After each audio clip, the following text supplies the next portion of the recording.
No, porque en el libro decía que los obreros se roban las herramientas adentro de un pescado. Se robaban una llave francesa. Ajá. Y eso no podía ser nunca,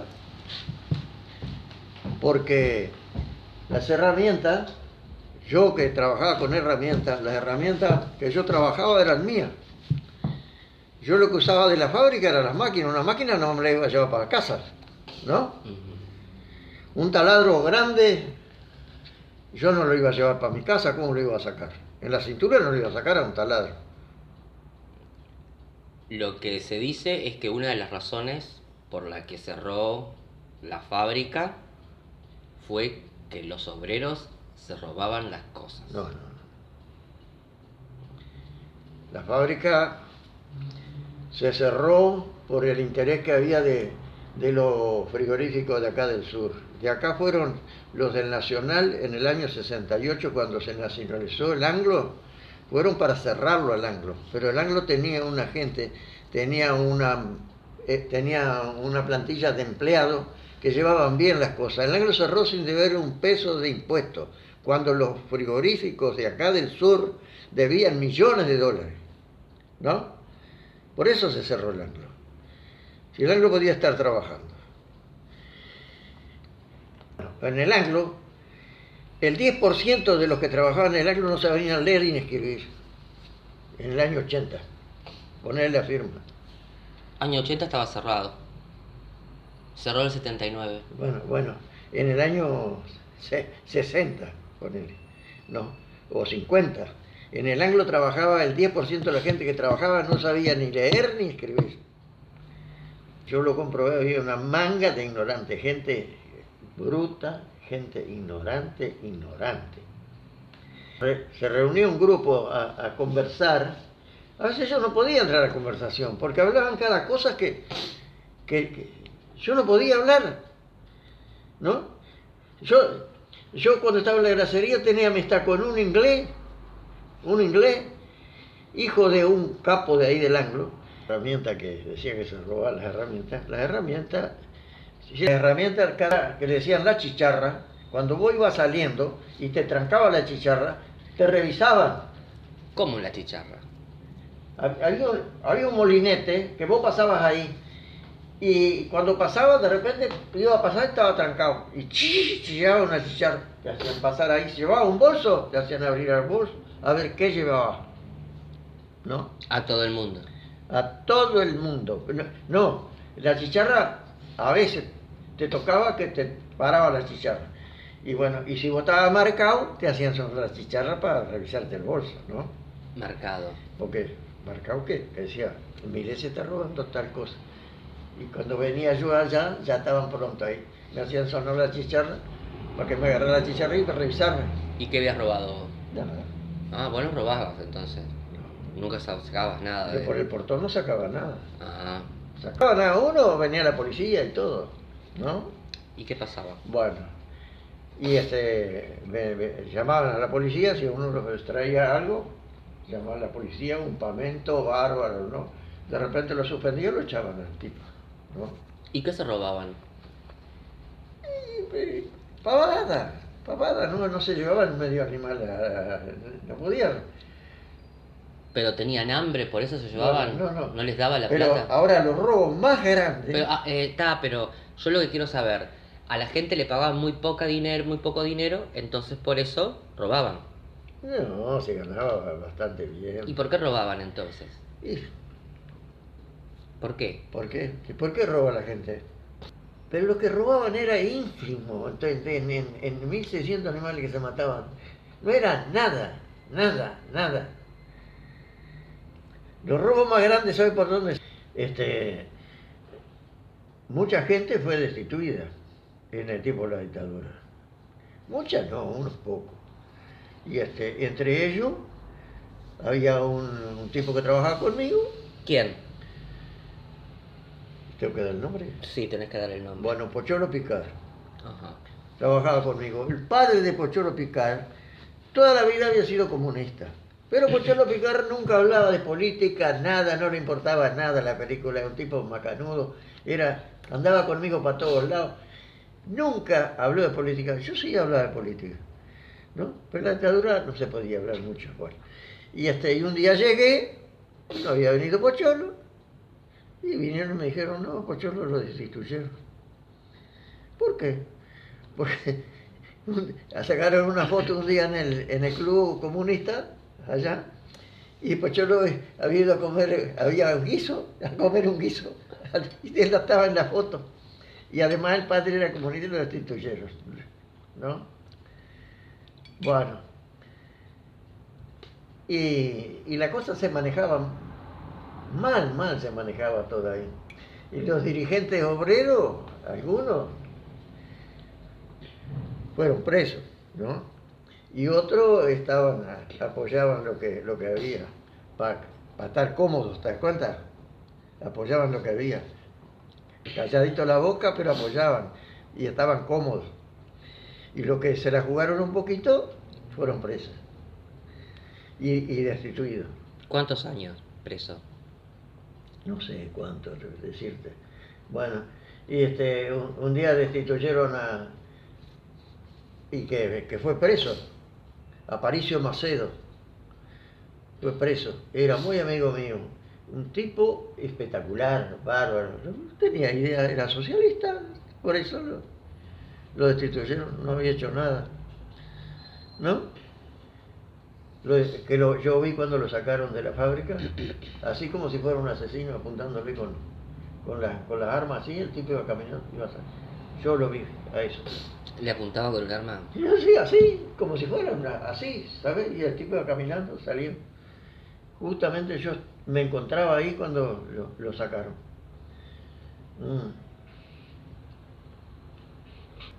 Oscar Ruiz, que fue presidente del sindicato varias veces. Bueno, después, cuando estaba preso en libertad, Ruiz, allá, capataz mío, que era amigo de Ruiz, ¿no? Hicieron una coleta y le consiguieron guampas para trabajar donde estaban presos, ¿sabes? Todo eso. Y, y un día cayeron presos ellos, Palito Bonasola, Luis García, que eran amigos de Ruiz, ¿no? Porque andaban haciendo una coleta para mandarle unos pesos a Ruiz. Y los tuvieron, no los dejaron presos, los llevaron a la fuerza conjunta, los tuvieron ahí medio, un día o dos ahí en el cuartel, y después los dejaron ir. Sí, hubo siempre. Porque mucha gente logró el guardapolvo de empleado, porque cuando el tiempo que había una huelga y ellos iban a trabajar, y entonces está con nosotros, era el guardapolvo. Más de uno, capataz, se hizo capataz por eso.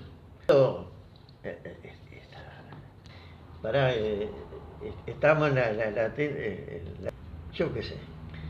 A veces alguno que cortaba una carne que no tenía que cortar, una carne de exportación, que le pegaban un tajo, ya no servía para exportación. Eso es lo que más le dolía a los gringos y a los, ¿no? Que dañaran la carne. En las cámaras pasaba eso. Además, en ciertas cosas, porque cuando la carne estaba congelada, no le entraba, nadie podía cortar carne. No, la carne, si robaban un pedazo de carne, era cuando iba la carne a la picada, a la despostada allí, ahí podían sacar un pedazo de carne. Pero de las cámaras frías no. En plena dictadura, el sindicato estaba prácticamente pintado, no funcionaba, ¿no?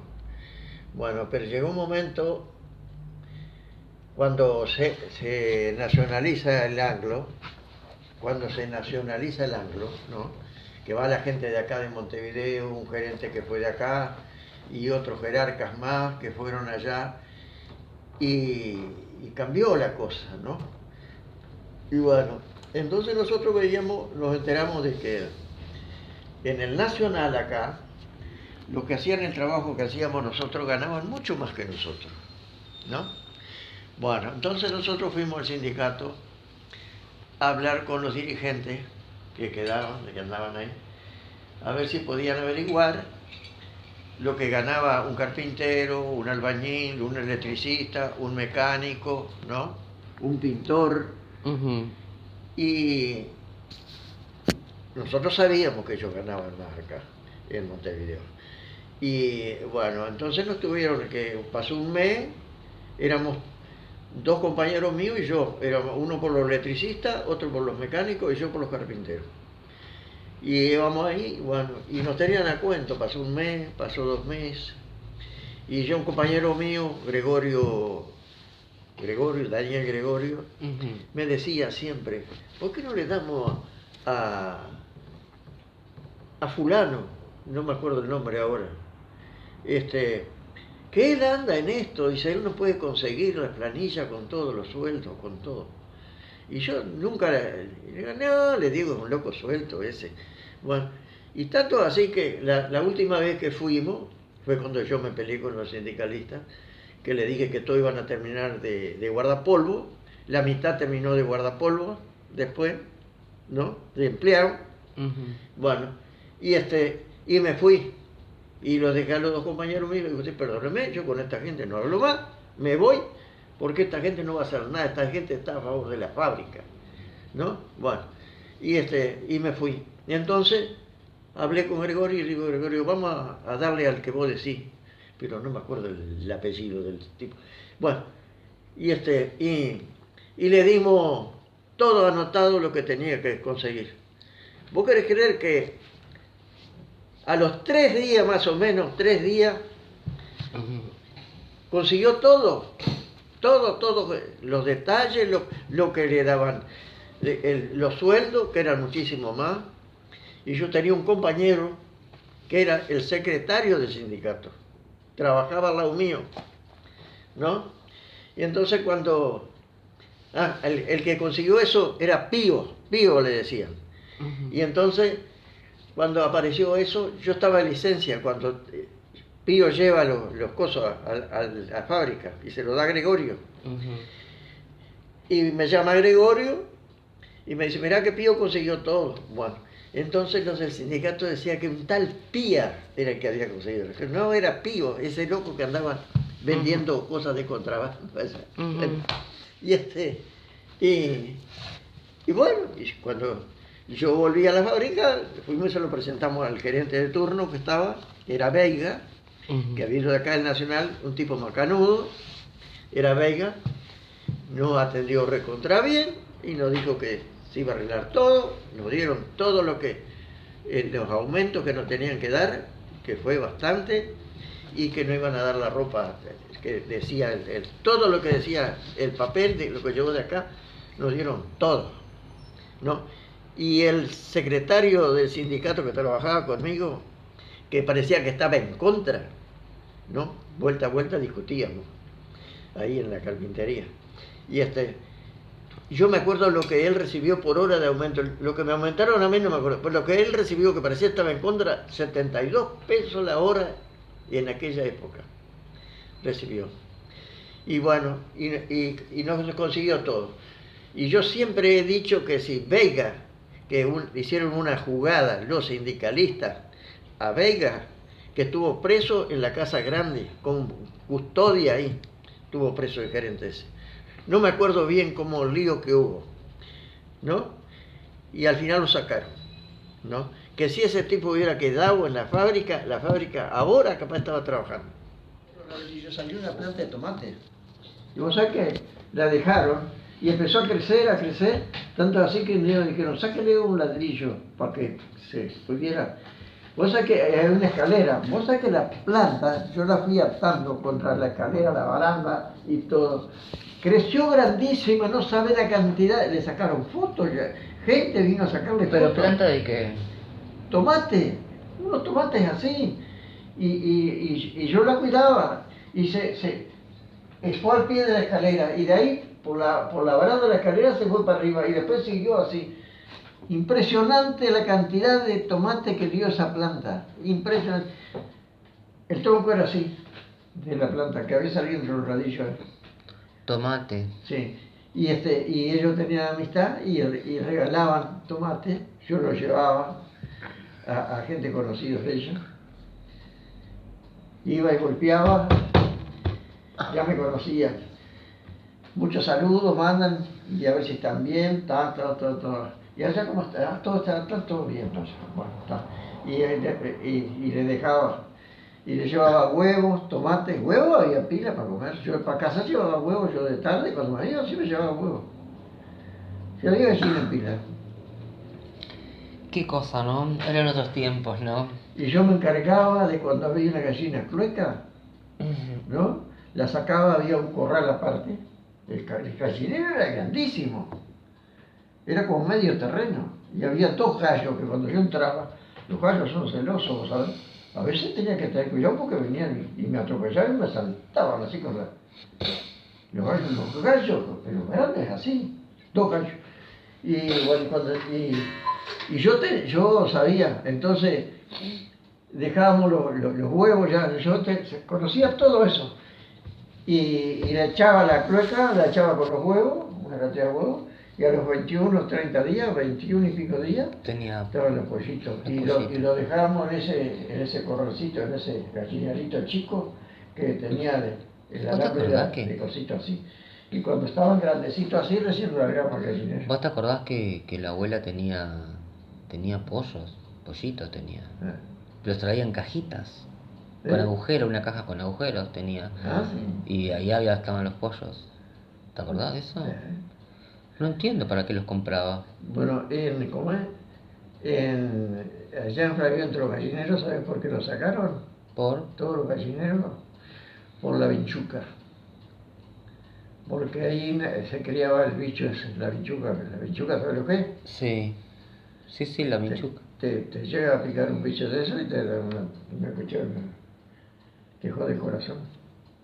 Yo era mandadero y todo, pero hacía ese trabajo. Estaba el gallinero que era grandísimo. Yo lo tenía que barrer el gallinero, limpiarlo. Tenía una pieza más grande que esta con una escalera así, a donde dormían las gallinas. Tenía que ir abajo, sacar la bosta de las gallinas, ¿no? Y bueno, y cuando una gallina quedaba clueca, porque había dos gallos, la montaba el gallo y la dejaba clueca. Entonces la sacábamos, aparte, había un gallinero chiquito, y entonces yo ya sabía cuando estaba clueca. Hay una clueca. Bueno, José, sáquela. Bueno, la trataba de sacar y las ponía en el coso ahí. Había huevos porque el viejo vendía huevos. Los huevos todos tenían galladura que le dice para sacar pollo. Bueno, le poníamos los huevos ahí, la clueca se echaba arriba de los huevos. A los 21 días demoraba. Empezaban a nacer los pollitos chiquitos. Los pollitos. Pero todo natural, no había nada de nada. Y entonces la gallina quedaba con los pollitos hasta que eran un poquito más grandes. Después se sacaba la gallina y los pollitos hasta que no eran así más o menos, no los tiraban al gallinero, los echaban al gallinero, porque si no los otros los atacaban, los peleaban. Pero cuando estaban grandecitos, había una puerta así, los largábamos al gallinero grande. Eso sí, yo lo hacía. Y que no le faltara agua a la gallina, y de comerse lo que le dábamos. Sobra y a frechillo con agua lo hacía, preparaba así y les daba de comer a las gallinas. Y donde ponían los huevos eran en cajones, unos cajones así, que eran de una bebida de ANCAP, no me acuerdo, de botellas de caña, y tenían en el piso, el cajón, tenía unas cosas que antes tenían las botellas como una paja, ¿nunca viste? Porque no se volvieron con otra, ese es el piso que tenía. Entonces, una vez a la semana yo tenía que sacar los cajones que era como 14, 15, sacarlos al sol cuando había sol, sacarle eso, limpiarlo y para que tomaran sol por pulgas y todas esas porquerías. Y después ponerlos de vuelta en la gallina, estaban todas así. Y estaba la escalera, una escalera. Ahí dormían los gallos, arriba así. Deber un peso a la expositiva. Cuando los frigoríficos de acá del sur debían millones de dólares. El Anglo, la administración que tenía el Anglo era perfecta. Siempre se pagaron los impuestos. El Anglo nunca debió un peso en expositivo. Y se cerró. No debiendo nada. ¿Quién? En el departamento Grasería se llama. Sí. Donde iba la grasa de segunda, no la de primera, la comestible. Y se refinaba grasa para hacer jabón y todas esas cosas. se envasaba y se vendía para Montevideo, se exportaba a alguna parte. Y después de ahí trabajé en el óleo, que era también grasa, en el mismo edificio, arriba, donde se sacaba grasa comestible, donde se hacía la grasa comestible. Yo fui refinador en la grasería y en el óleo. Y en el óleo refinaba grasa comestible que era toda para exportación. Se mataban 1.600 animales por matanza, 1.600 animales. Había dos clases de matanza. Cuando se mataba frozen, venía vos no vas a entender, la riñonada, que es donde hay mucho sebo, mucha grasa, con el frozen. Y cuando era, ¿cómo era que se llamaba? Que iba para las carnicerías de Inglaterra, el frozen se congelaba. Ajá. Para exportarlo. Y no me sale, no, después me voy a acordar del nombre. Era para la carnicería de Londres. Esa carne no se congelaba, se enfriaba y venía un barco que se llamaba el Anglo 1, un barco especial, todo con frío, y la llevaba para Buenos Aires. De Buenos Aires iba para Inglaterra, para las carnicerías que tenía el Anglo en Inglaterra, en Londres. Uh-huh. ¿No? Bueno, por matanza, uh-huh, si se mataba frozen, uh-huh, que venía el cebo de la riñonada, mataban 1.600 animales y se sacaba aproximadamente 22.000 kilos de grasa. 1.600 animales. Sí, y se sacaban 22.000 kilos de grasa, que yo los refinaba a los 22.000 kilos. Yo los refinaba. Y al otro, yo entraba a veces a las 4 de la tarde y salía a las 5 de la mañana. ¿No trabajabas 8 horas? Trabajaba 8, pero a veces me quedaba hasta las 5 de la mañana. A las 12 entraba, claro, entraba a las 4 de la tarde, salía a las 12 de la noche, pero como había mucha grasa, tenía que dejarla bien a la grasa, que al otro día la envasaban. Se envasaba en cascos de madera que llevaban más o menos aproximadamente 200 kilos de grasa. Se llenaban 22.000 kilos, se llenaban 100 cascos más o menos, 100, 101, a veces llegaba a 110. O avisa un poquito menos. Cuando se mataba pero no me sale el nombre todavía, la que iba para allá, entonces no venía la grasa de la riñonada, entonces se mermaba, se llenaban 80 cascos de 200 kilos, si no se llenaban 100, 100 y pico, ¿no? Y bueno, esa grasa se depositaba después se ponía en casco de madera, se depositaba en los galpones, y cuando cada 3 meses, imagínate qué cantidad había. Sí, sí, sí. Se exportaba, venía un barco y lo llevaba. Pero esa grasa estaba en frío, ¿no? para que no se pudriera, porque la grasa se pudre. No se podría. No se podría, no se echaba a perder porque estaba refinada, era grasa refinada. Podía pasar años y estaba buena. No se ponía blanca porque es distinto, te voy a explicar. Cuando antes la carnicería juntaban la grasa y después la derretían con fuego. Ajá. Al derretirla con fuego le queman el aceite a la grasa, porque la grasa tiene aceite. Y cuando le queman el aceite la grasa se rancia, se pudre, ¿no? Y bueno, y acá no, acá todo era por temperatura. Se le daba cierta temperatura, se refinaba sin que la grasa hirviera, sí. Entonces no se le quemaba el aceite. Cuando vos abrías un casco de eso, tenía aceite arriba, el aceite de la grasa. Eso la conservaba. Después allá harían todas esas porquerías que hacen ahora, para untar en el pan con esa grasa, porque es una grasa, vos sabés que vos la olías la grasa, cuando estaba caliente, la olía y tenía olor a miel. A miel tenía olor. Bien. Y la grasa estando refinándola, yo podía meter la mano así, no me quemaba. Y tenía 155 Fahrenheit tenía, que eso más o menos no alcanza 90 grados. Uh-huh.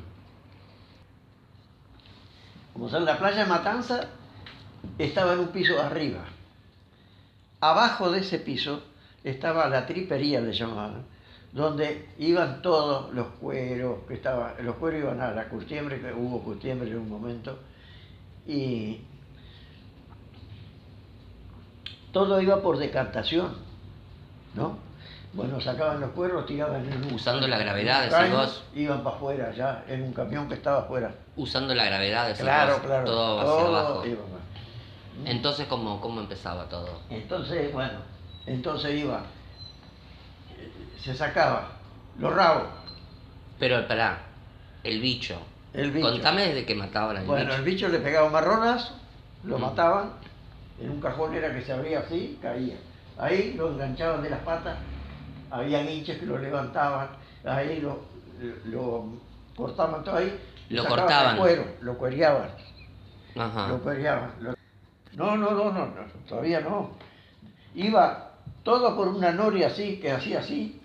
Cuando empezaba la matanza, pegaban el primer animal, mataban a las 6 de la mañana, a las 6:20 iba saliendo las dos medias reses, ya terminadas, que pasaban por un túnel que tiene 75 metros de largo, así, ventilado, porque la carne sale caliente.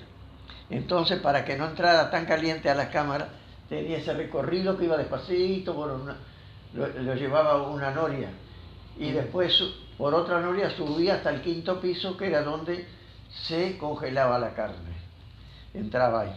Bueno, y eso era todo ventilado. Pero los inteligentes uruguayos, los ingleses no tenían todo ventilado, lo cerraron al túnel ese. ¿No? Bueno. Y bueno, se enfriaba la carne allí. Bueno, en la matanza. En la matanza, bueno, caía el animal, le sacaban las patas, la cola, todo, y el cuero para allá, y bueno, y después la media red le sacaban los riñones, le sacaban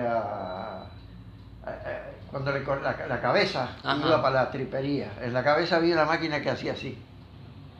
Le abría la cabeza al medio, la ponían en la cabeza, le abría al medio, le sacaban los sesos enteritos. Y lo iban poniendo en unas bandejas grandes así de aluminio, ponían las mollejitas, los sesos, todo aparte, y iba para las cámaras y se enfriaba. Eso. Bueno, y la matanza siempre y iba... todo eso se come, para comerlo después. Claro. Bueno, iba 20 minutos demoraba el animal de que le pegaban el marronazo a que salía ya la red terminada con los sellos y todo, sequita, prolijita, ¿no? Sin los sellos, con todo sacado. Allá la embolsaban. Las bolsas, primeramente... O sea que por cada animal, ¿cuánto tiempo demoraban entre matarlo y sacarle todas las entrañas al animal? 20 minutos.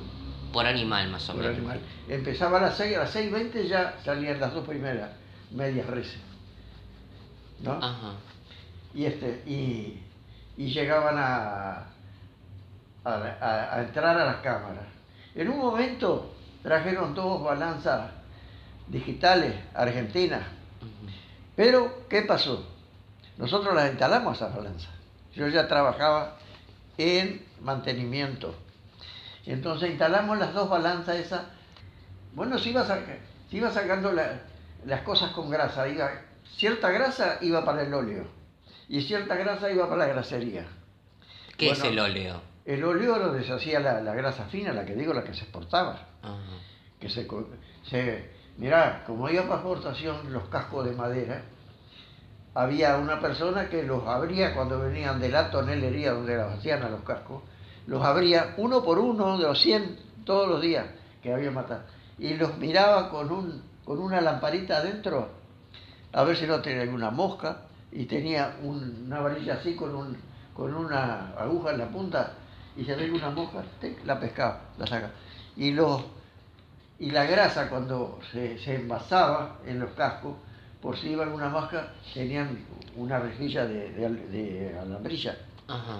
¿No? Por si iba alguna mosca que no fuera el casco. Eso salía perfecto, eso. Se tenía todo ese cuidado. Bueno, para hacer la grasa llegaba por unas vagonetas, una noria que iba así, de la tripería al óleo. Ahí, Venía con sangre, sí, con todo. carne. Bueno, en esa vagoneta iban para el óleo. Era una grasa que era el cebo, más que nada llegaba. Y llegaba a una máquina que tenía unos discos así, uno al lado del otro así, filosos. Y la volcaban ahí a la vagoneta y solo picaba. Y caía en un tacho que tenía como 10 metros largo y una hondura así más o menos. Una hondura como de 1,5 metros más o menos. Bueno, y de esos tachos había una cantidad de tachos. Ahí, no sé, miles de litros de agua, filtrada, con frío. Tenía cañerías que le daban frío al agua. Toda la noche se dejaban esos tachos de agua porque entonces las máquinas, las picadoras de cebo, la tripa y todo eso está caliente, Sí. las máquinas se atoran, no la vuelven, ¿no? Las máquinas, las picadoras eran 2 picadoras de cebo. Y pedían gente, changadores por lo general, con una horquilla, y cuando caía cada cosa, la movían a toda la tripa, todo así, para que se enfriara, para que cuando llegaba a las picadoras, había un tanto así de agua, pero 10 metros así y 10 metros así.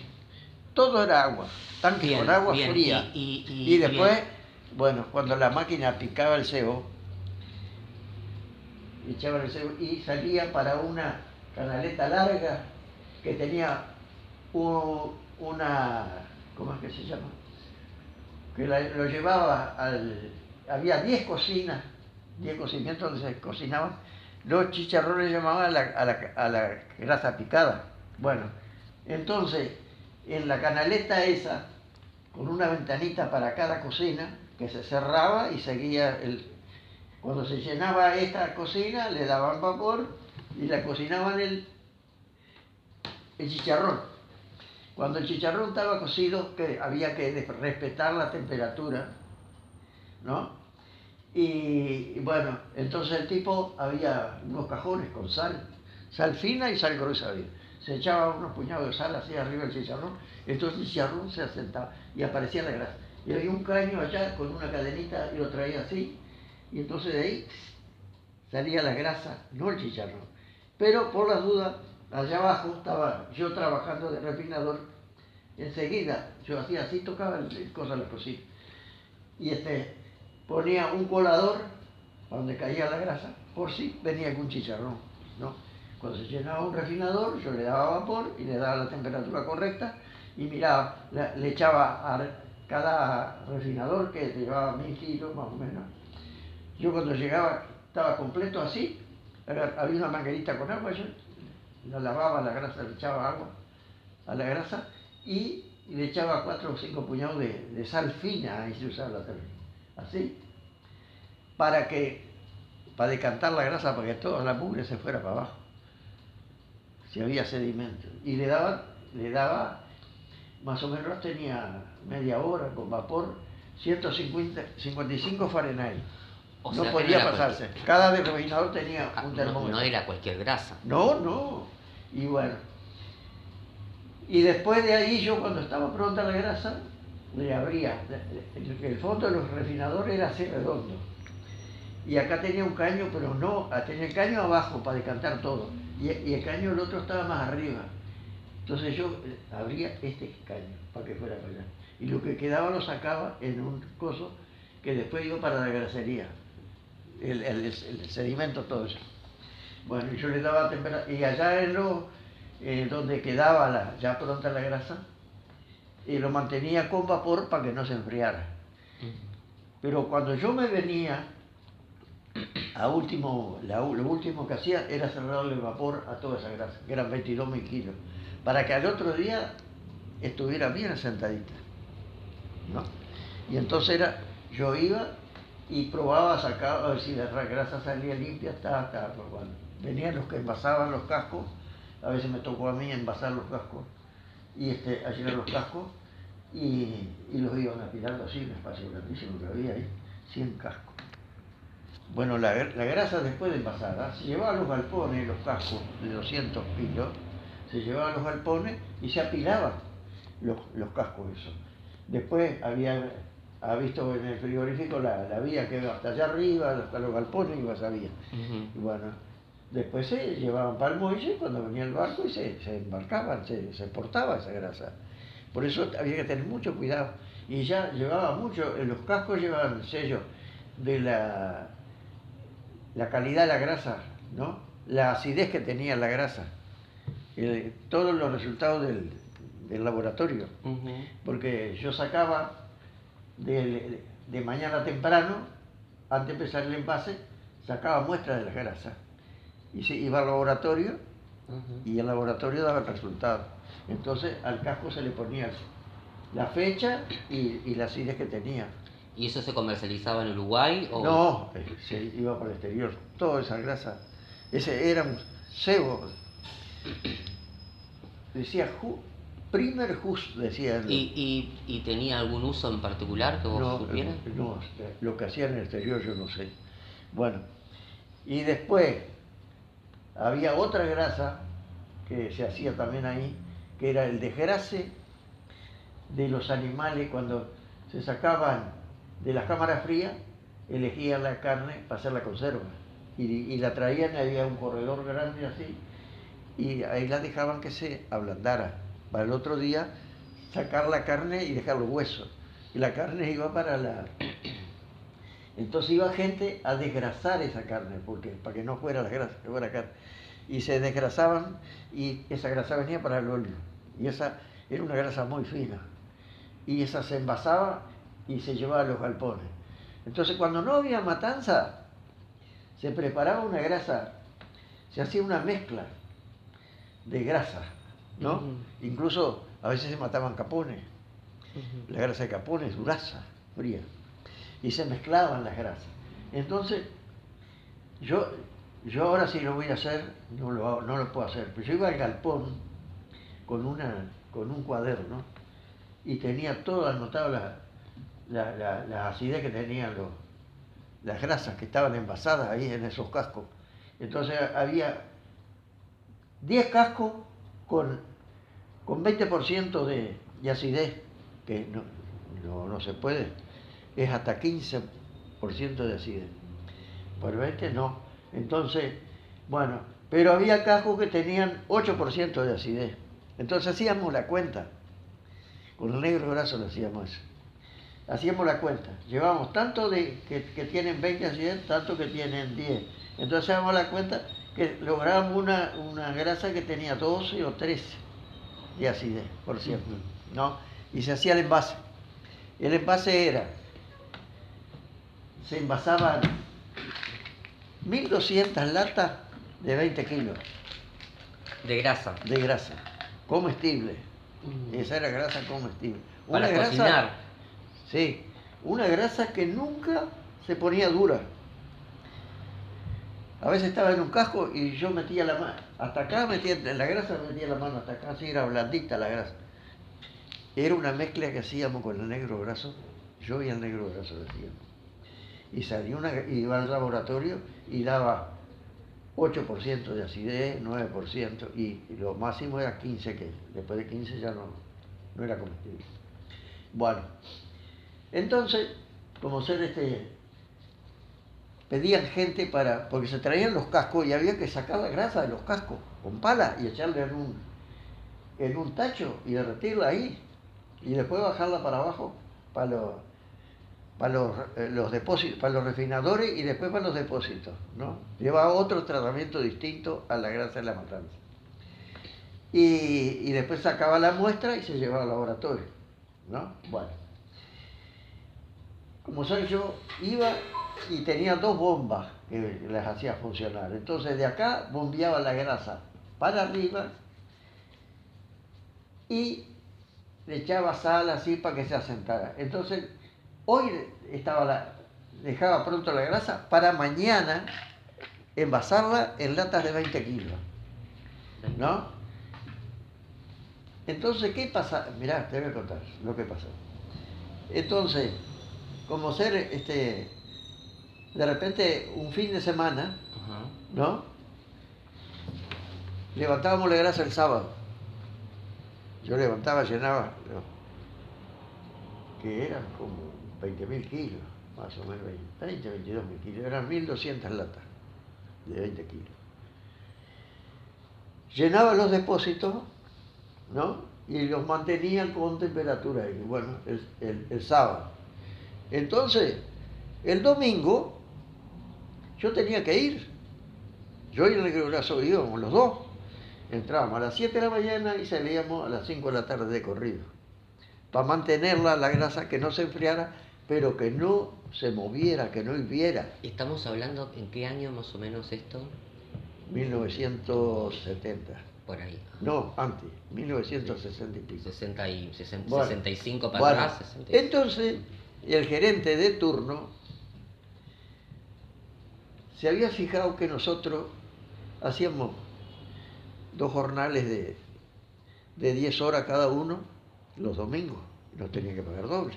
Uh-huh. El gerente, entonces, un día lo llamó al negro. El negro era como un encargado. Lo llamó al Negro Graso. El gerente de turno decía que el refinador, que era yo, estaba pasado de vivo porque arreglaba las cosas para poder trabajar el domingo, ¿no? Le dijo al Negro Graso. Uh-huh. A Graso lo nombra. Bueno. Y entonces Graso le dijo, no. Dice, no. El domingo tenemos que ir porque... Sí, dice, pero eso lo podría hacer un sereno. No, el sereno está para vigilar, no para... ¿No? Nosotros, si un domingo hay trabajo en vigilancia, nosotros no vamos a ir a... ¿No? Lo que decíamos nosotros, ¿no? Y bueno, ese es trabajo nuestro. Lo tenemos que hacer nosotros. Porque la grasa hay que mantenerla que no se mueva. Bueno.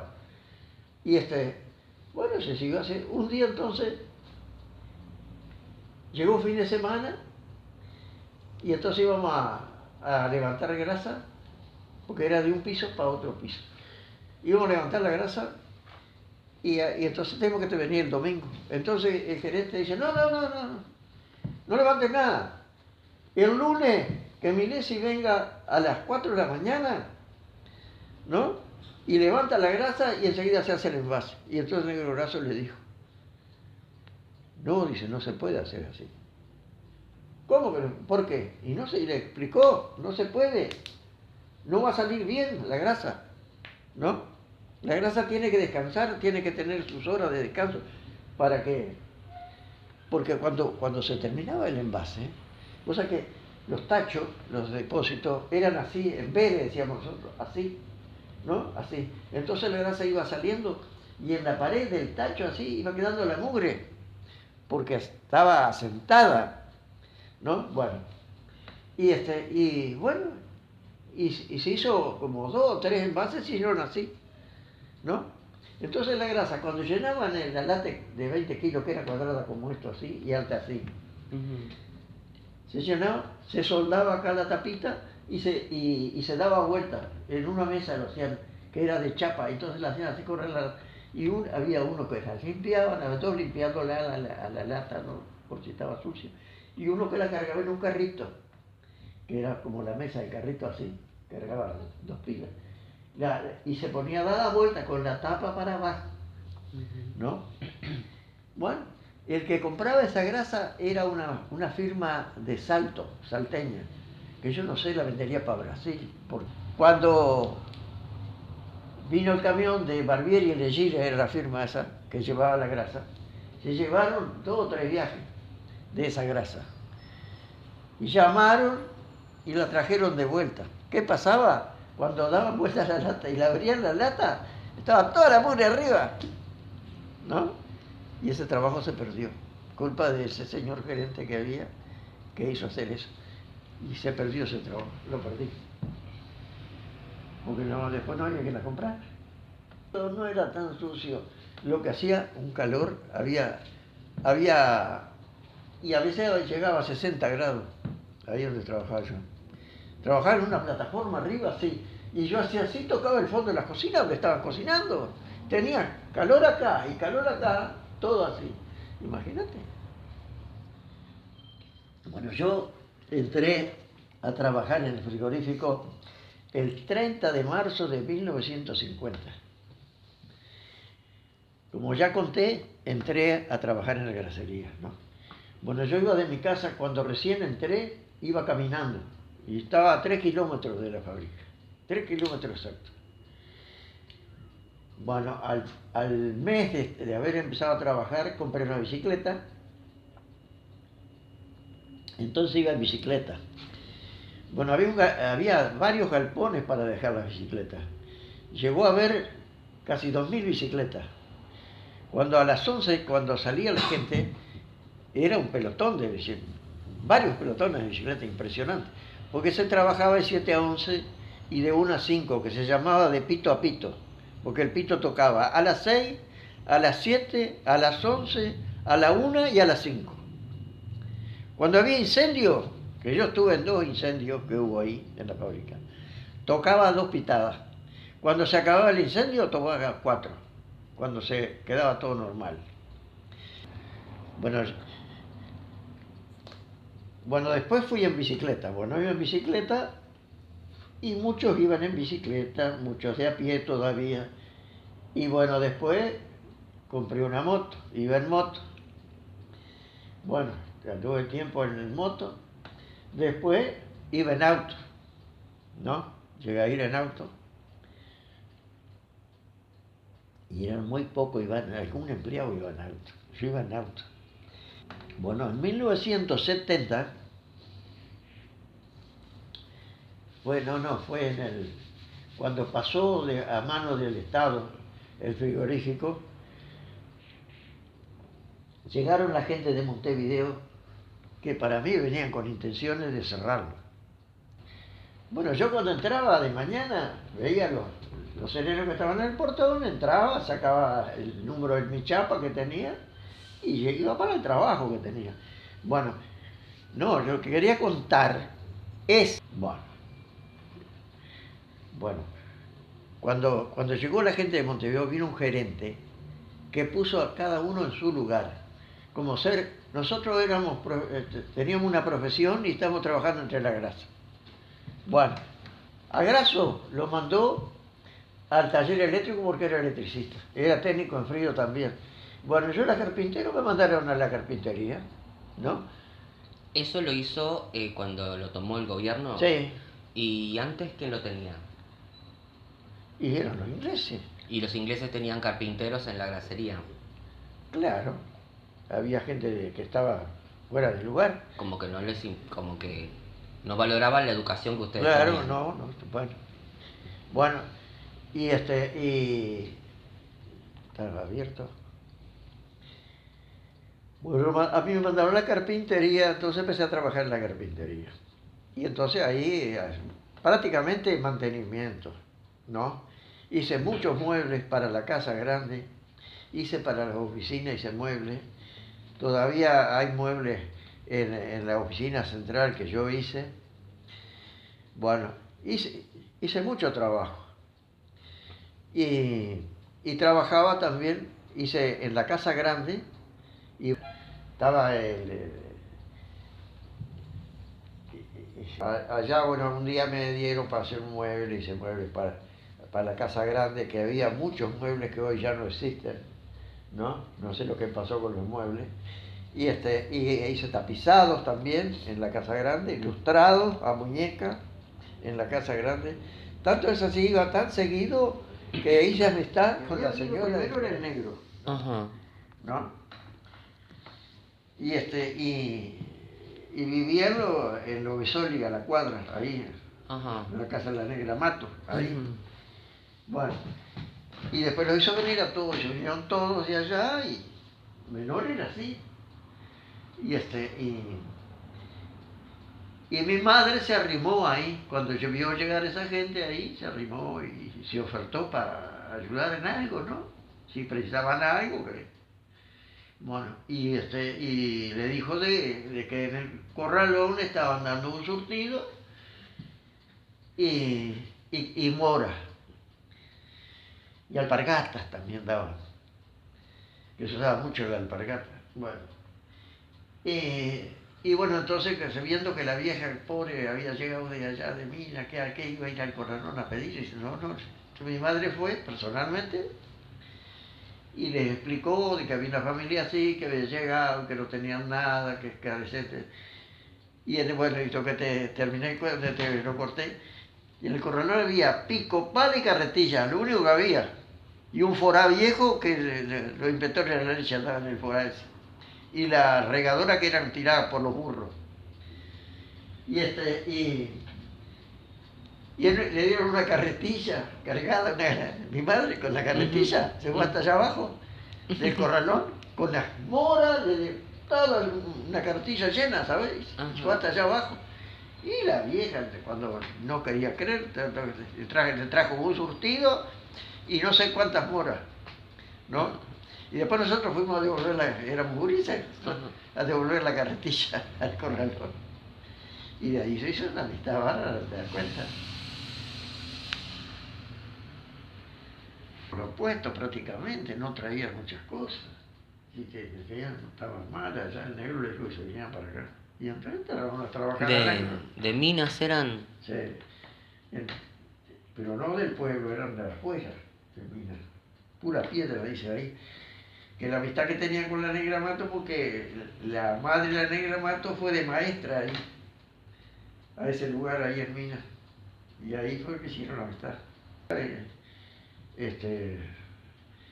El negro trabajaba allá en el Anglo, después entró el nene, que era el Rubén, y después el nene era, y después el Charo y después Menor. Y entraron a trabajar en el Anglo. Bueno, y en un momento el Rubén entró de peón. Y el Rubén llegó a jefe de más de una sesión. Después el negocio lo armó Menor. Y ahora el almacén Valentina. Y el nene graso, que es donde la chacra que tenía el nene ahora la tiene el gordo. El nene graso, en un momento, en aquel tiempo eran muy delicados los ingleses. Lo echaron. Lo echaron porque agarraron comiendo no sé qué a uno y el testigo que tenían era el nene, y el nene no le quiso, dijo que no había visto nada. No, yo no vi nada. Y había visto, ¿sabes? Y lo echaron por eso. ¿Te das cuenta? Y bueno, y después el nene, donde está el colegio Laurelia, vivía el viejo Jeff, que era el gerente de ganadería.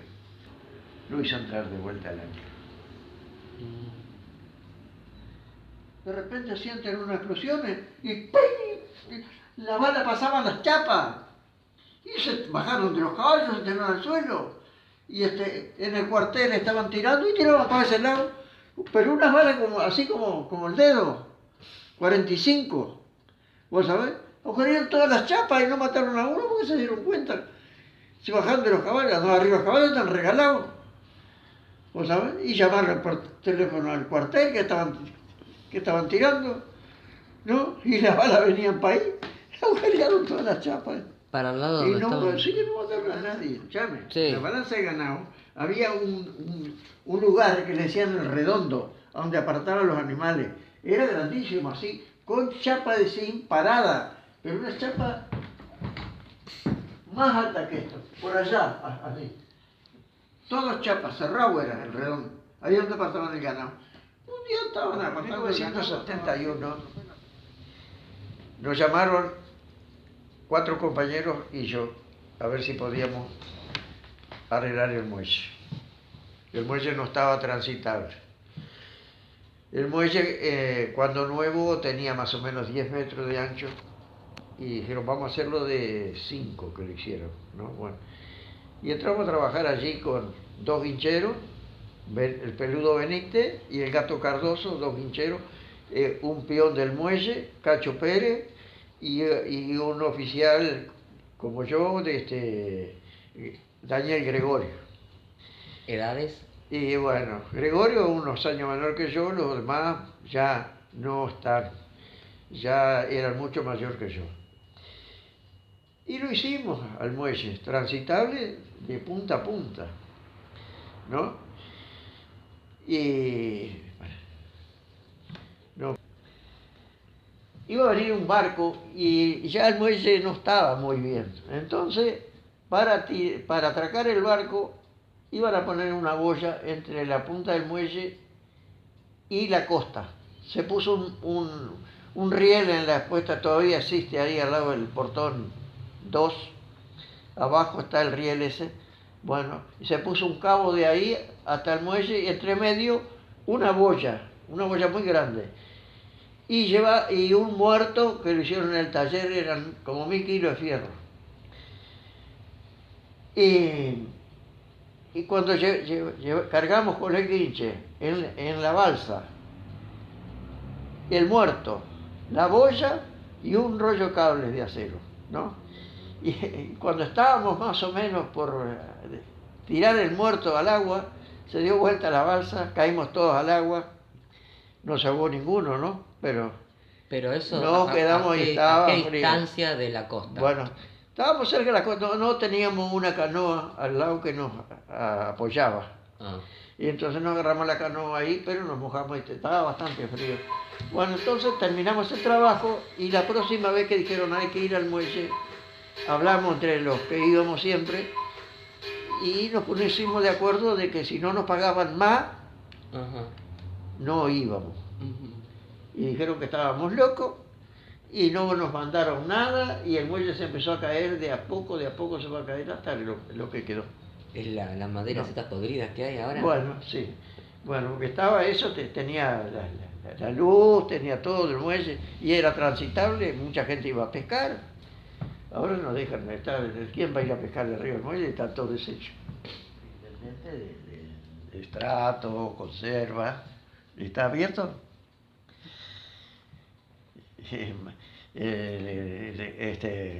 Con Mafalda, el inglés era, no me sale la palabra, más de una sesión, entre ellas era la conserva y el estrato.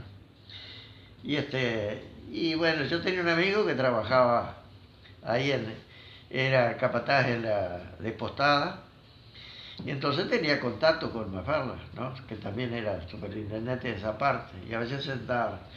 Y mi amigo tomaba mate, y le hacía señas a Mafalda que tomara. Y Mafalda le hacía la cara fea, ¿no?